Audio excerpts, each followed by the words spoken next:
복음서는 총 몇 개로 되어 있죠, 여러분? 4개로 되어 있습니다. 그 중에 이제 마태, 마가, 누가를 우리는 공간 복음서라고 하고, 그리고 요한 복음서로 나눠집니다. 관점이 비슷하다는 뜻이죠. 3개의 복음서는 관점이 비슷하고 각 복음서마다 특징들이 다 있습니다. 여러 가지 시각, 예수님을 바라보는 다양한 시각, 크게는 4시각으로 각 복음서가 되어 있습니다.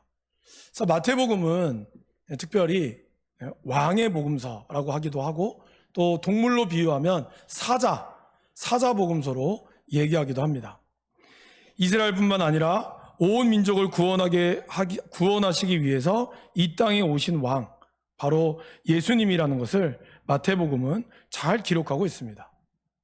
자, 그런데 여러분, 이스라엘의 입장에서 예수님이 왕이시다라고 하는 것이 무엇 때문에 왕이시다라는 것이 그들에게 받아들여져야 될까요?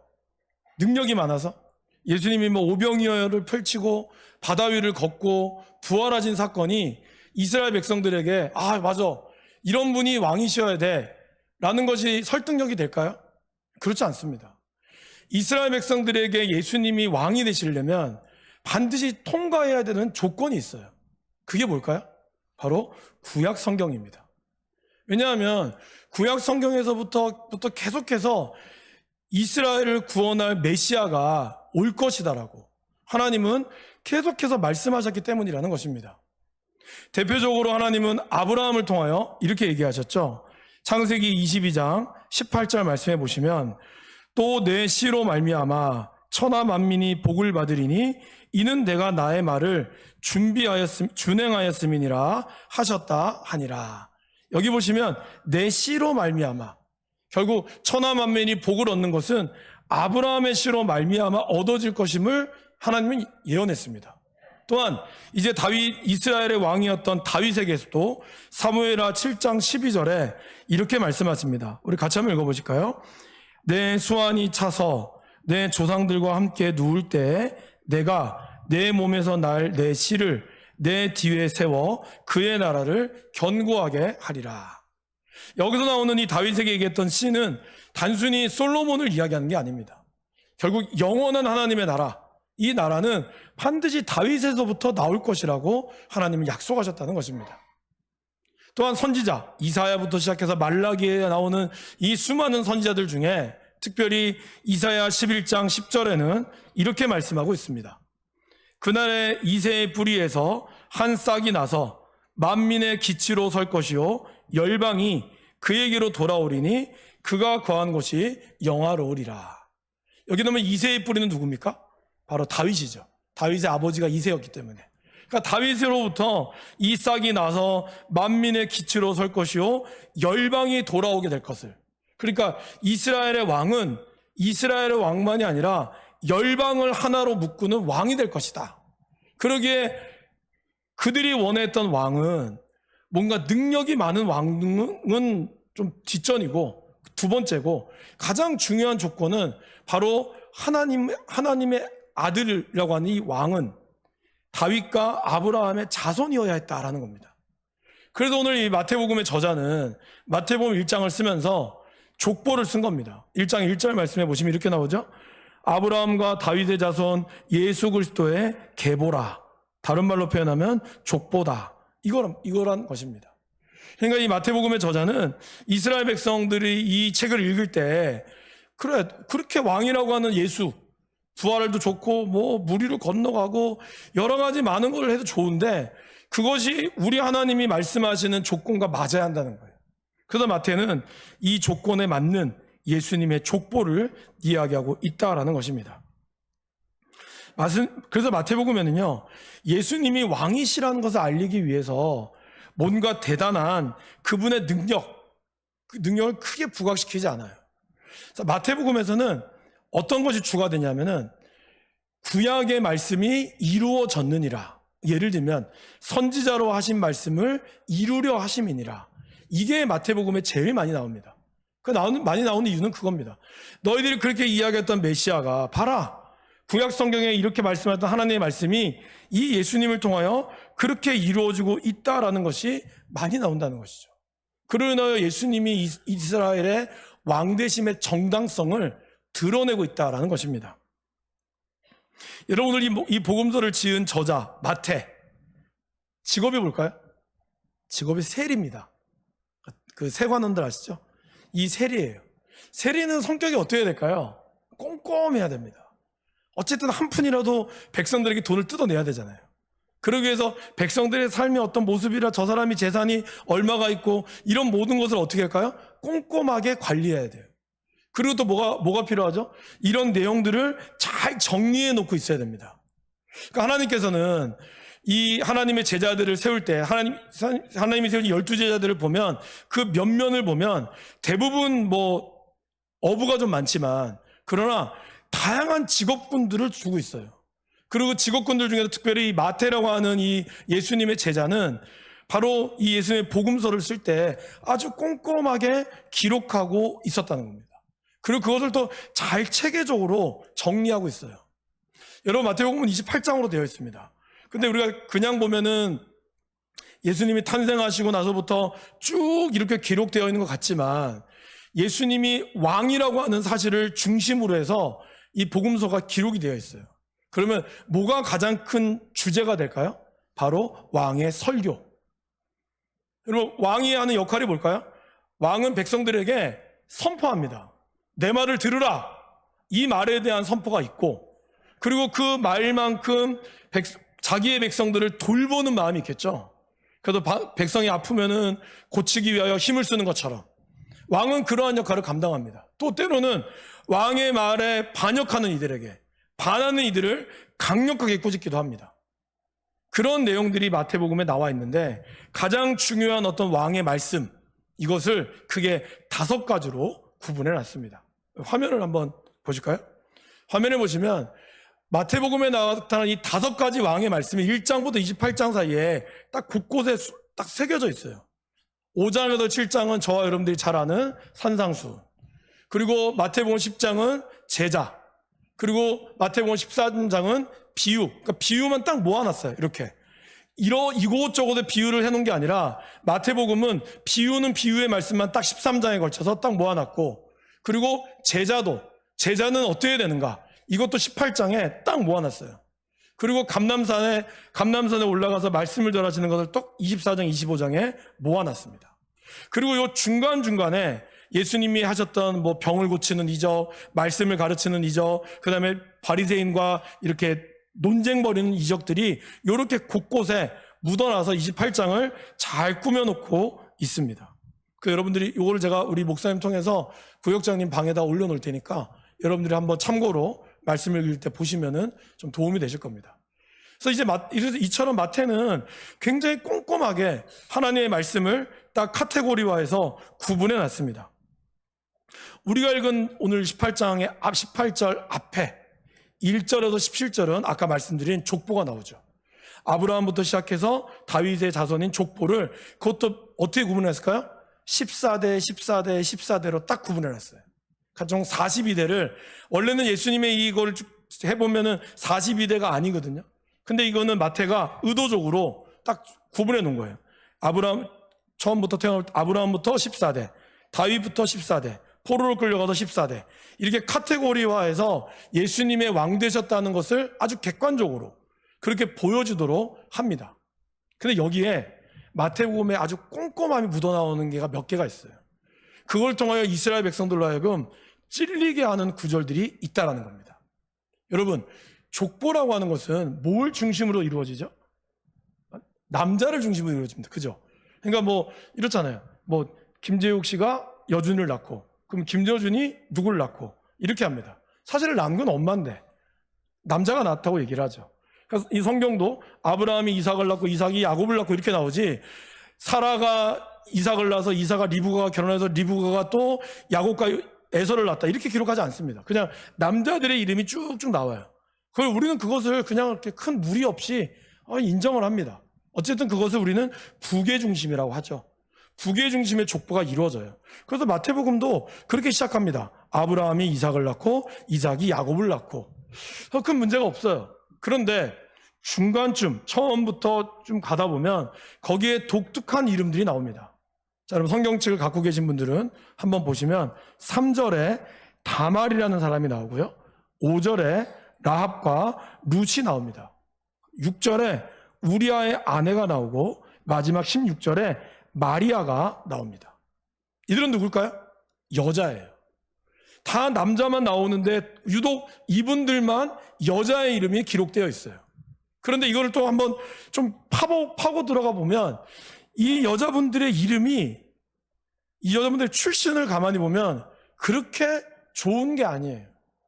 아마 여러분들도 제가 한 달 전쯤에 우리 집사님 댁에 신방을 갔는데 그 족보가 있더라고요. 이렇게 옛날 종이로. 그럼 이게 그 자기 집안에 대대로 내려오는 족보래요. 한문으로 적혀 있을 것 같아서 제가 일부러 안 열어봤습니다. 못 알아볼까봐. 어쨌든 그 족보가 이렇게 있으면 여러분들도 아마 족보를 가지고 계신 분들도 있고, 옛날 한동안은 왜 뭐 족보 찾기라고 해서 그런 운동도 좀 있었어요. 그래서 그러면 이제 우리 안에 어떤 좋은 내용들을 다 많이 넣으려고 했죠. 우리 조상들이 어떠한 업적이 있고, 사실 족보는 그런 거 아닙니까? 그러기에 이왕 넣을 거면 뭐 심사임당과 같은 그런 좀 현모양처를 이 족보에 넣어야 되는데, 다말은 누굴까요? 유다의 며느리죠. 근데 유다의 며느리가 아들을 낳았어요. 그것도 시아버지랑 함께. 그리고 그 다음에 보면은 라합은 몸 파는 여인이죠. 기생이었습니다. 룻, 이방 여인입니다. 이스라엘 백성들이 가증히 여기는 암몬과 모압 족속이에요. 그리고 마리아는 이방 여인이라고 볼 수는 없으나 어쨌든 그는 처녀의 몸으로 임신한 여자입니다. 이렇게 좀 뭔가 출신이 감추고 싶은, 여러분 생각해보세요. 만약에 죄송하지만 내 엄마가 아니면 내 할머니가 알고 보니까 뭐 좀 기생집의 사람이었다. 여러분 자랑할 수 있으시겠어요? 얘기할 수 없죠. 부끄럽죠. 그러니까 어떻게 보면 이스라엘 족보에도 그렇게 부끄러울 수 있는 이름을 마태는 찾아냈다는 거예요. 찾아내서 그거를 아주 기록하고 있다는 거죠. 다른 말도 안 하고. 근데 오늘 마태복음의 아주 절정은 뭐냐 하면 바로 6절 말씀입니다. 이새는 다윗 왕을 낳으니라. 다윗은 우리아의 아내에게서 솔로몬을 낳고. 우리아의 아내가 누구죠? 밧세바죠. 이름이 있어요. 이미 구약성경에 그 이름이 있어요. 그런데 이 마태는 일부러 다윗은 밧세바에게서 솔로몬을 낳고라는 말을 하지 않고 우리아의 아내에게서 솔로몬을 낳았다고 표현합니다. 그들이 그렇게 자랑하는 다윗, 그리고 그 아들 솔로몬, 이스라엘의 최전성기를 구가했던 그 두 왕 앞에 왜 하필 이렇게 잔인하게 넣었을까? 이것을 넣는 이유는 뭘까? 결국 이것을 봤을 때 다윗이 뭔가 부적절한 관계로 이 아내를 취했다는 것을 역사를 아는 사람은 다 알고 질문을 던질 수가 있죠. 아빠, 왜 이 6절 말씀은 우리아의 아내라고 나와? 그런 질문을 던졌을 때 뭐라고 대답할 수 있을까요? 밧세바야. 근데 왜 이렇게 기록해?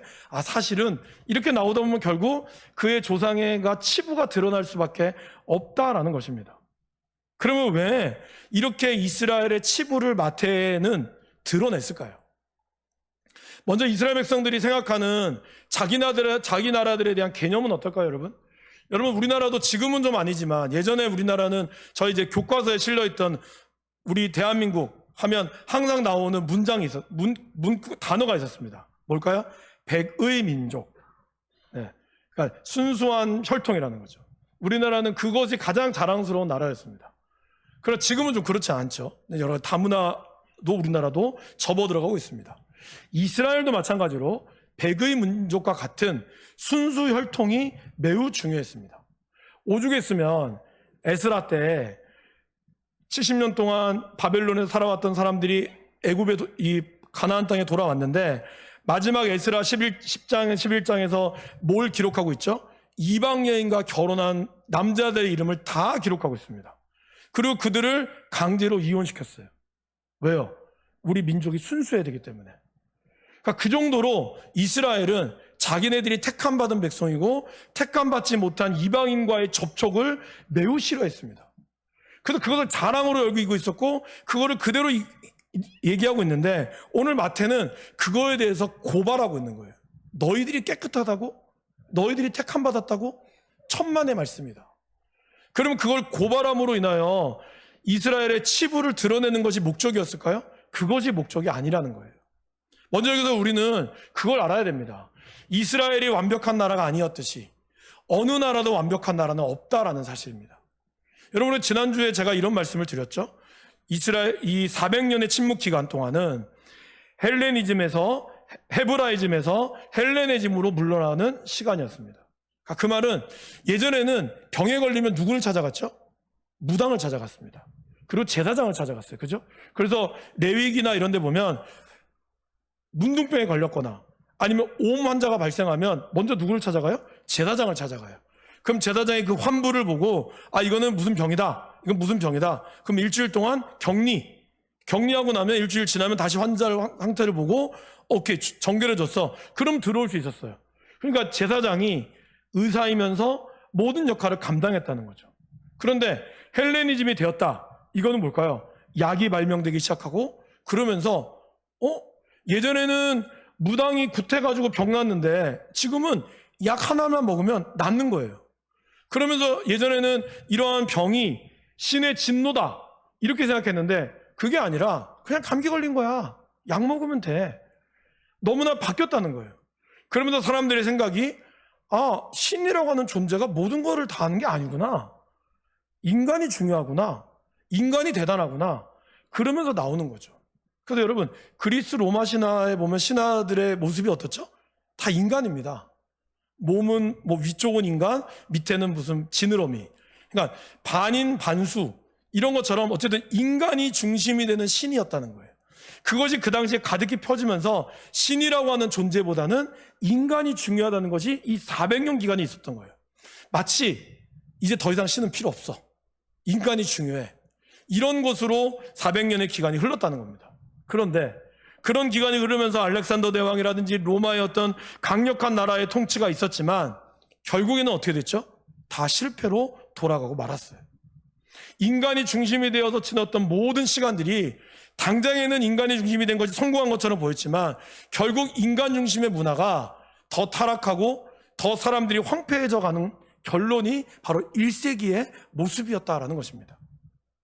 그럴 때 이 우리 하나님은 침묵하시는 것 보였지만 인간의 죄물과 허물을 그대로 드러내게 함으로써 바로 인간의 힘으로는 구원받을 수 없음을 우리 예수님의 탄생으로 하나님은 증명하고 있다는 것입니다. 그래서 마태복음은 그러한 족보를 기록함으로써 인간이 결코 완벽하지 않음을 우리에게 말씀하고 있고 그 완벽하지 않은 인간들 사이에서 죄 없으신 예수님이 태어났음을 우리에게 말씀하고 있다는 것이죠. 그래서 하나님은 이 족보를 이 기록한 목적, 이 목적이 바로 18절부터 오늘 우리가 읽은 말씀에서 나오고 있습니다. 이 내용은 너무나 잘 아시죠. 크리스마스만 되면 우리가 읽거나 그렇지 않아도 적어도 신약 성경을 내가 읽어봐야겠다 하시는 분이 반드시 읽는 거는 어디예요? 1장에서 3장까지 꼭 읽거든요. 그러게 이 본문은 그냥 눈 감고도 아는 내용이에요, 사실은.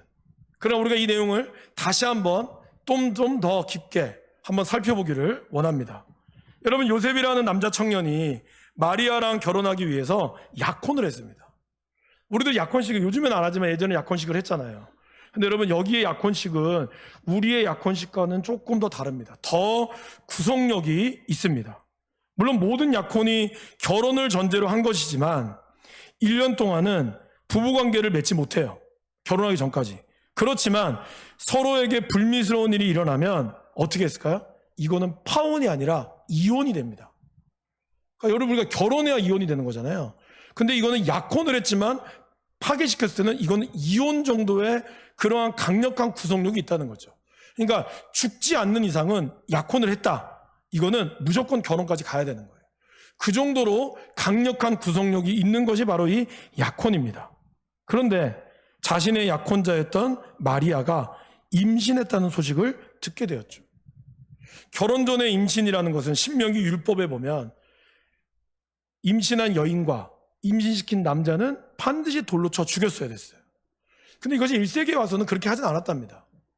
어쨌든 이러한 불미스러운 일이 일어났던 사건을 마태복음의 저자는 기록합니다. 근데 그러면서 한마디 덧붙이죠. 마리아가 요셉과 약혼하고 동거하기 전에 성령으로 잉태된 것이 나타났더니, 성령으로 잉태했다고 분명히 기록합니다.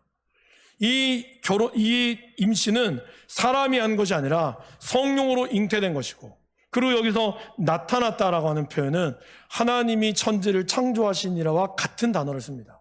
그 말은 뭘까요? 마태복음의 저자는 이걸 쓰면서 이 하나님의 예수님의 탄생은 새로운 창조라는 것을 드러내고 있다는 거예요. 그러니까 단순히 한 인간의 태어남이 아니라 성령으로 잉태했던 이 사건은 바로 예수님을 통하여 우리와 함께 하시는 예수님이 이제 새롭게 이끌어 가시는 것을 우리에게 보여주는 약속의 표시였다라는 것입니다. 그래서 이것은 하나님이 우리와 함께 하신다라고 하는 의미는 바로 하나님의 역사가 우리를 통하여 반드시 나타난다는 거예요. 그러니까 하나님이 여러분과 함께 할 때는 여러분을 통하여 성령의 역사가 잉태되어진다는 겁니다. 단순히 아이를 태어난다는 게 아니라 성령이 여러분과 함께 했을 때는 여러분을 통하여 하나님의 일을 반드시 이루신다는 것을 보여준다는 거죠. 누가 봐도 알 수 있는 것, 이것이 바로 하나님의 우리와 함께 하심의 역사다라는 것입니다. 여러분, 오늘 이 마리아의 잉태는 누가복음에도 나오거든요. 그래서 이 마태복음과 누가복음을 조금 시간적으로 제가 연결을 좀 지어서 말씀을 드리겠습니다. 어떤 것이 먼저인지. 먼저 마리아가 가브리엘을 통하여 자기의 회임 소식을 듣게 되죠. 사실 이제 임신의 경험이 있으신 분들은 아시겠지만 정말 임신이 입덧을 해서 나오는 경우도 있고 아니면 그냥 갑자기 어느 입덧도 안 했는데 몸이 조금 이상해서 임신한 경우들이 있어요. 아마 마리아도 그랬을 겁니다. 갑자기 몸이 좀 이상해졌겠죠. 그래서 그런 상황 가운데 가브리엘이라고 하는 천사가 여자여 내가 복되도다라는 말을 합니다. 그 말을 듣고 오늘 마리아가 했던 본문이 누가복음 1장 34절과 35절이죠. 말씀을 제가 읽어보겠습니다. 마리아가 천사에게 말하되 나는 남자를 알지 못하니 어찌 이 일이 있으리이까? 천사가 대답하여 이르되 성령이 내게 임하시고 지극히 높으신 이의 능력이 너를 덮으시리니 이러므로 나실 바 거룩한 이는 하나님의 아들이라 일컬어지리라. 이 이야기를 마리아가 들은 거예요. 깜짝 놀란 거죠. 난 처녀인데 왜 나한테 이런 일이 일어날 수 있습니까?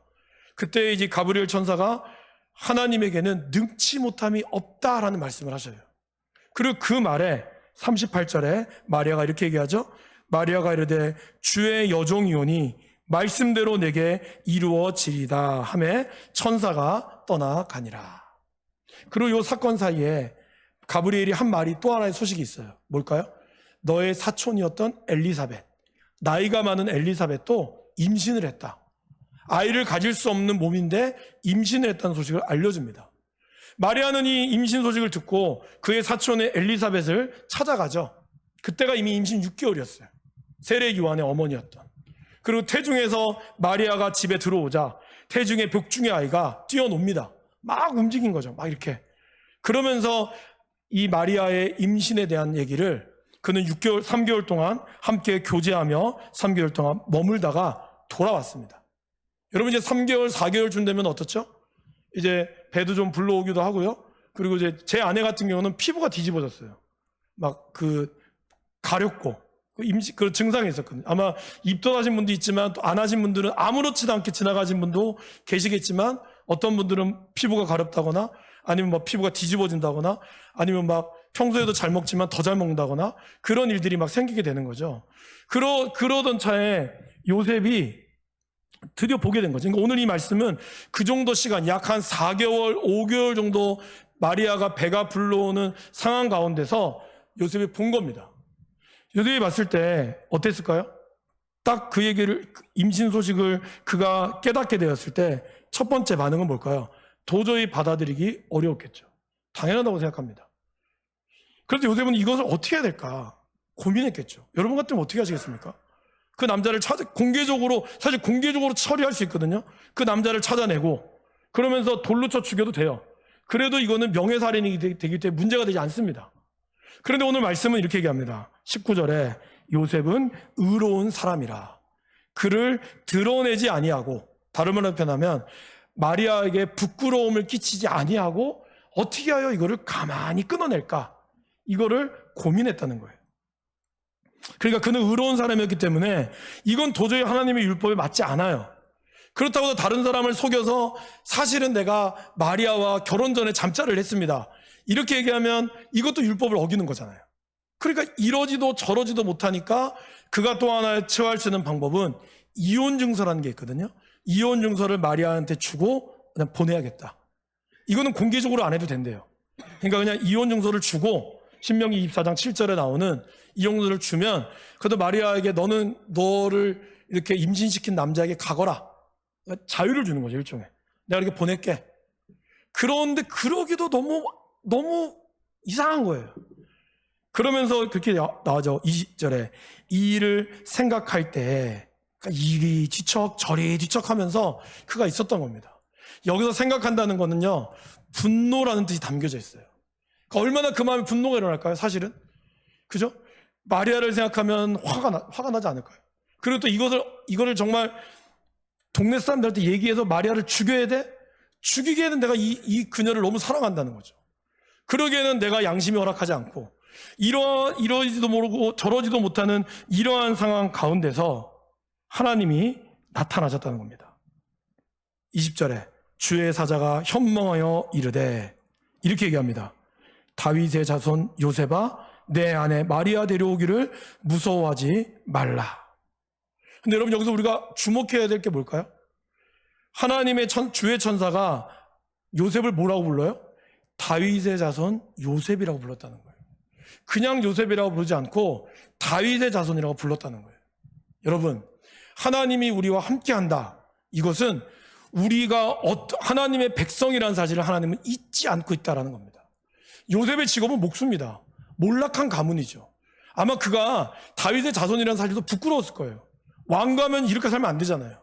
근데 나라도 빼앗기고 철저하게 무너져 있는 그의 신세 앞에 하나님은 얘기하고 있다는 거예요. 뭐예요? 네가 다윗의 자손이라는 거예요. 여러분, 저와 여러분도 하나님의 자손입니다. 그 말은 뭘까요? 지금 여러분의 삶이 여러분의 모습이 사업에도 실패하고 내가 내 뜻대로 되지 않아서 구겨진 인생이 되었을지라도 여러분은 하나님의 자손이라는 거예요. 여러분은 하나님이 택한 자손이고 여러분은 하나님이 택하시고 여러분은 하나님이 사랑하시는 자손이라는 거예요. 여러분은 다윗의 자손이라는 사실을 하나님은 잊지 않고 있다는 거예요. 그러기에 여러분을 떠나지도 않고 버리지 않으시는 하나님이 지금 오늘 말씀하고 있다라는 것입니다. 그러면서 이 모든 것이 내가 한 일임을, 그죠? 20절에 나오잖아요. 그에게 잉태된 자는 성령으로 된 것이다. 다른 어떤 육신의 남자가 아니라 하나님이 한 것이기 때문에 너는 무서워하지 말라라는 겁니다. 데리고 와도 율법을 어긴 것이기에 무섭고 떠나보내도 무섭고 그런 가운데 하나님은 그 마음을 너무나 잘 알고 있어서 말씀하고 있습니다. 내가 너와 함께 할 것이다. 무서워하지 말라. 그러면서 그의 이름, 바로 태어난 아기의 이름도 하나님이 친히 지어주십니다. 그 이름은 뭐죠? 예수. 이 땅을 구원할 자, 우리를 구원할 자라는 것을 말씀하시며 하나님은 이미 800년 전에 이사야를 통하여 하신 말씀, 이사야 7장 14절에 이렇게 얘기하셨죠. 보라, 처녀가 잉태하여 아들을 낳을 것이요 그의 이름은 임마누엘이라 하리라.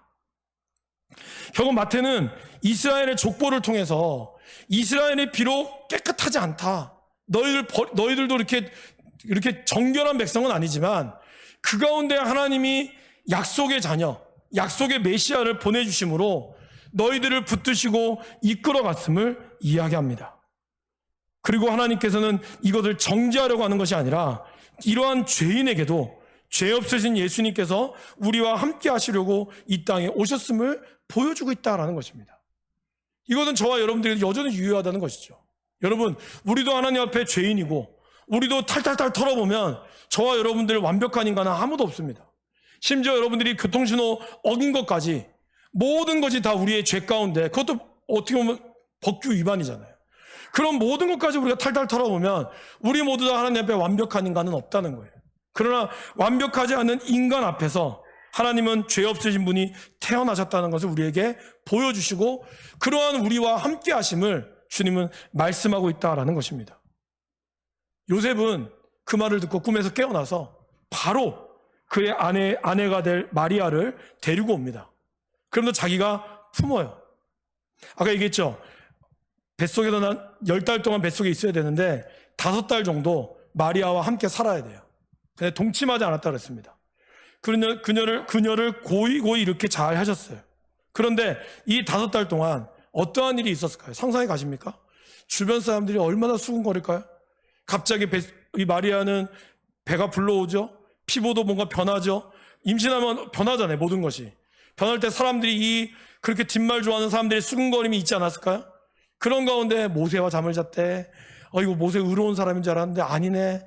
온갖 수근수근거리는 말들을 다 듣고 인내하며 참아야 하는 이 시간들을, 그러나 요셉과 마리아는 말씀에 순종하며 견디어냈다라는 것입니다. 하나님이 우리와 함께 하신다. 이것은 때로는 우리가 그것을 인내하며 때로는 우리에게 어려움이 올 수도 있다는 거예요. 세상은 어떻게 하죠? 나만 믿으면 잘 될 거다. 여기만 되면 대박 날 거다. 그러면서 우리에게 유토피아를 얘기합니다. 어제 신옥수인가요? 2단 은혜로 교회라고 하는 그 2단 여인이 5년인가 7년 구형을 받았거든요. 그 사람이 피지가 우리를 구원할 수 있다고 해서 많은 사람들 피지로 데려가서 폭행하고 이런 게 있었어요. 근데 거기에 몇천 명의 사람이 갔더라고요. 그러한 유토피아를 꿈꾸고 갔지만 결국에 돌아오는 것은 폭력과 폭행과 그것밖에 없었어요. 여러분, 하나님이 우리와 함께 하신다. 이거는 하나님 믿으니까 내 인생이 꽃핀다. 하나님은 그렇게 말씀하지 않으셨습니다. 예수님 믿어도 이러한 수모와 어려움이 분명히 올 수 있어요. 그러나 주님이 분명히 말씀하시는 것은 뭘까요? 우리 인생에 이해할 수 없는 두렵고 힘든 상황이 올지라도, 또 억울한 상황이 우리 가운데 올지라도 나는 너와 함께 할 것이다. 나는 너를 떠나지도 않고 너를 버리지도 않고 궁극적으로 다시 오실 때까지 하나님의 일을 계속해서 이루어 가실 것이고, 그러나 하나님이 우리와 동행하심으로 우리 인생은 결코 후회 없는 인생을 하나님 만들어 주실 것이다. 이것을 주님은 우리에게 약속하고 있다는 것입니다. 그러게 사랑하는 여러분, 지금 우리의 인생이 좀 절망 가운데 있거나 몸이 아파서 뭔가 회복의 은혜를 바라지만 잘 뜻대로 되지 않을 때 왜 하나님은 살아계지 않으실까? 그렇게 외칠지라도 여러분 기억하십시오. 하나님은 우리와 함께 하시고 결코 우리를 떠나지 않으신다라는 겁니다. 그 하나님의 역사가 이 9월 한 달 여러분의 평생을 좌우할 수 있을 줄을 믿습니다. 그 하나님을 믿고 나아갈 수 있기를 간절히 축원합니다.